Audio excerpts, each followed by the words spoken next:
Enfants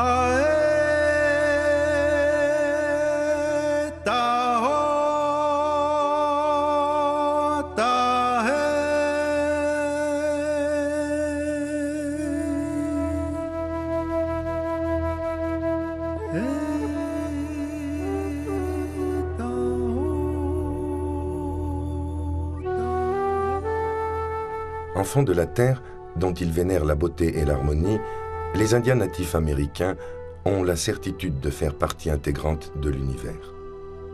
Ils se doivent de veiller au maintien de l'équilibre entre les hommes, la nature et les animaux. Une légende Navajo dit qu'ils sont là depuis le début des temps pour rétablir la paix entre le ciel et la terre. Leur union profonde avec la nature, qu'ils chérissent comme le plus beau des joyaux, est la base même de leur sagesse. La nature est pour eux le centre de tout, le temple sacré dont ils sont les gardiens respectueux et protecteurs. De nombreux rituels et prières sont dédiés à la nature et à ses éléments et expriment une reconnaissance profonde envers cette terre, mère, source de toute vie. La terre, qu'elle soit considérée comme protectrice et nourricière des âmes ou symbole du corps créateur de toutes choses, est ainsi l'un des axes fondamentaux de la spiritualité indienne. Venu de Sibérie, il y a 14 000 ans, par le détroit de Bering, le peuple de Diné, plus tard nommé Navajo par les conquérants espagnols, vivait au rythme des saisons, tirant sa principale ressource de subsistance de cette nature dont il est si proche. C'est au XIVe siècle que les Navajos atteindront le canyon de Chelly, considéré comme le berceau de leur peuple, situé au carrefour des 4 États de l'Utah, du Colorado, de l'Arizona et du Nouveau-Mexique. Dès lors, une longue période de nomadisme prend fin. De chasseurs, les Navajos deviennent bergers et s'intègrent à la vie rurale de l'Ouest américain. Ils reçoivent l'admiration des autres tribus pour leur science de la médecine, qui en fait jusqu'à nos jours des guérisseurs respectés de tous.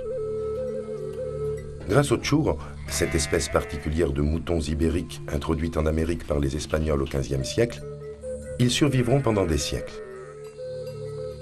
Animal sacré, le churro symbolise le bien-être et la bonne santé de la communauté. Sa chair onctueuse nourrit la tribu et sa laine épaisse sert à tisser vêtements et couvertures qui permettent de faire face aux longs hivers du Nord américain.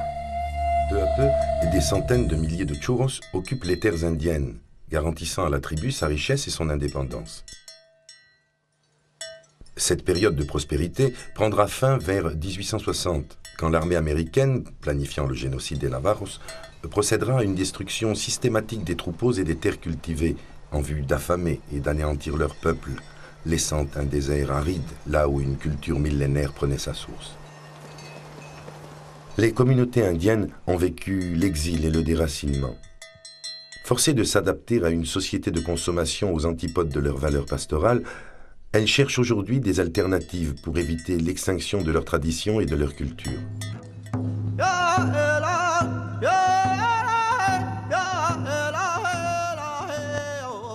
L'une des solutions envisagées est un programme de réintroduction du churro dans les réserves, ce qui permettrait d'assurer à la tribu Navajo une plus grande indépendance économique alors que le taux de chômage dans la communauté est catastrophique.